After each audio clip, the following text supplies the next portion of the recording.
out, and there's a whole clip I wanted to play on that. This is gonna have to be a series. So, but this is part one to this series. The slave Bible was not the full text of the word. The slave Bible was heavily edited, heavily uh, censored. They took out so much of the word. It's like they take out 90% of the books of the Bible, give you 10%, which fits their narrative, and you're blaming the Bible, but that's not even the Bible. That's why it's called the slave Bible. It's the Bible that was purposefully and intentionally constructed for slavery. But nobody's reading the slave Bible anymore. People are reading the actual word, the King James Version, the International Version. People are reading the proper word. Okay? And I hope they're reading it at all. Let me break this down too, and I'm gonna let the woman finish, but we got to break this down. The people who are reading the Bible are not the ones you got to worry about. You know, it's a lot of worse things you could be than somebody who's reading the Bible. The people that's reading the Bible are not the ones that's breaking into cars, snatching grannies out the car, and driving off. It's not the one reading the Bible that you have to worry about kicking your door in while you're out at your 9 to 5. Someone's waiting till 10 a.m. waiting for you to leave for work and kicking in your door.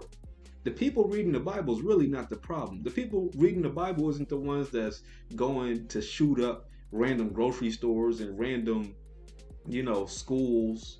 No, the people who are reading the Bible, the people who are interested in the will of the Most High, even if let's say what they believe in is totally trash. Let's say the people who are reading the Bible is trash and they're just wasting their time. Fine. There's a lot of worse ways they could waste their time. There's worse things they could be doing than reading a religious textbook which directs you to live a more disciplined lifestyle. There's worse things you could be doing. And the Christians in particular get a hard time because whenever people want to go against God, they always pick on the Christians. They don't say, oh, look at these Muslims who believe in God. They don't say that. They don't say, oh, you still believe in Muhammad? Think about how quickly they'll crack jokes about Jesus. Oh, you believe in Jesus. I call him the Christ. I don't call him Jesus because that's a whole nother thing. I'm Hebrew Israelite, so I understand the letter J didn't come until later. His name was Yahshua ben Yosef. I get all that. That's a whole nother conversation for another time.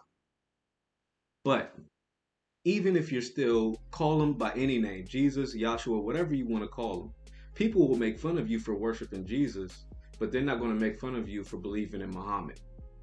They always go after the Christians for the low-hanging fruit. And they don't do that to the Muslims. They don't do that to the Jews or the quote-unquote the Jewish people. They don't even do that to Hindus. They don't say, oh, you're Hindu, you still believe in Namrata or you still believe in. They don't make fun of people who believe in Hindus. They don't believe they don't make fun of people of any other religion. But the Christians, for some reason, they always getting singled out as if you feel me? Now, one thing, like I said, and we are going to break down the fact that there's a lot of people in power because that's what gives the Christians a bad name. There's a lot of people in power who are Christians who are doing, janky policies, janky laws. And we're going to break that down further later in this discussion. People who are in power, again, politicians. I showed you a video earlier with Vladimir Putin showing the Black Christ. These people who are in power do believe, whether you believe in God or not, these people who are in power do believe it, and they are using their belief to drive policies which are going to harm the United States, harm the planet as a whole, and is active. You're seeing it in real time. You're seeing it happen right before your very eyes. That's my whole point here. That's my whole point. So be on the lookout. Like I said, this is episode 1 of a new series that I'm going to be bringing out. This series is called Bible in the News. Every Saturday, I'm going to dedicate some time, make a different episode. I'm going to bring out some information, some current events, some news, some prophecies, things that we see right now here in 2024 that is connected to the Word, just once a week. I'm not going to, I'm not here to preach to y'all. Y'all got a lot of stuff going on. I'm here to hit y'all with current events, hit y'all with news, hit y'all with politics, hit y'all with something to think about throughout your week. But once a week, we got to give glory and honor to the Most High. I'm going to start this new series called Bible in the News. So y'all be on the lookout for that. And I'm going to bring y'all some current events. I'm going to give y'all some knowledge, give y'all some information that y'all might find interesting. Because when I look at the word, I've read it from cover to cover, from Genesis to Revelations. I read the entire thing. And when I read it, I see a lot of things that were prophesied in the word that are happening today. And I'm going to close out with that point. I'm glad I said that, because that just triggered this last thought that I want to make sure I get out there. You know, when people talk about, I played the video with the young lady saying, you know, her arguments against God and all of that stuff, and going in on the Christians. But when people go in on the Christians, they never address the biblical prophecies. You ever notice that? When people want to debate God, they always debate the old stories like, oh, you think Noah was able to get 2 of every animal into the ark? They start talking about stuff that happened, was supposed to happen thousands of years ago. Like, oh, you can't prove that happened thousands of years ago? All right, you thinking about the past. What about right now? The word says no man shall buy or sell lest he take the mark of the beast. Was that ever possible up until today? Up until today, how would it be possible that the entire planet would be confined to one currency?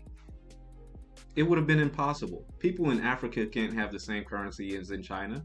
But today with the invention of the internet, today with the invention of digital currencies, today in an era where we're on the verge of World War III and a new world order might emerge from that, today to say that the whole world will be under a one world currency, that's not so far-fetched.